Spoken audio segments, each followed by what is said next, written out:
lahat, nagbabala ang Philippine Atmospheric Services Administration or PAG-ASA sa publiko sa inaasahang mas matindi pang init ng panahon na maranasan ngayong panahon ng summer seasons.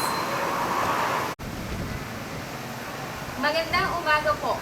Nagbabala ang Philippine Atmospheric Services Administration or PAG-ASA sa publiko na maasahang mas matindi pang init ng panahon na maranasan ngayong panahon ng summer seasons.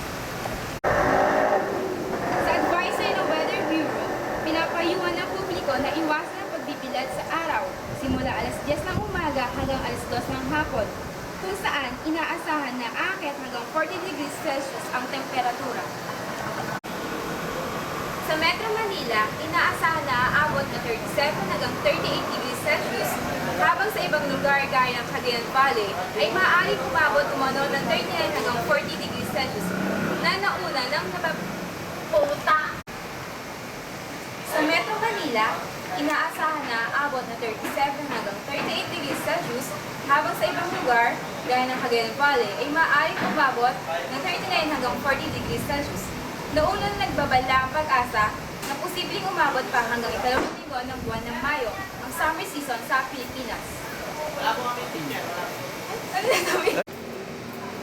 Sa Metro Manila, inaasahan na aabot na 37 hanggang 38 degrees Celsius, habang sa ibang lugar, gaya ng Cagayan Valley, ay maaaring umabot ng 39 hanggang 40 degrees Celsius. Naunang nagbabala ang PAG-ASA na posibleng umabot pa hanggang ikalawang linggo ng buwan ng Mayo, ang summer season sa Pilipinas. Ako si Jennifer Saliwan, nagkukulat para sa Ulat Panahon.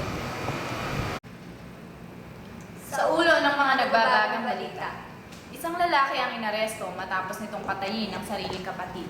Pasa sex video, krimen na. Bata, putol ulo sa buwaya. Sa ulo ng mga nagbabagang balita, isang lalaki ang inaresto matapos nitong patayin ang sariling kapatid. Pasa sex video, krimen na. Multa sa walang helmet, 1,000 na. Rapist na ama, kalaboso. Bata, putol ang ulo sa buwaya. Bata, putol ang ulo dahil sa buwaya.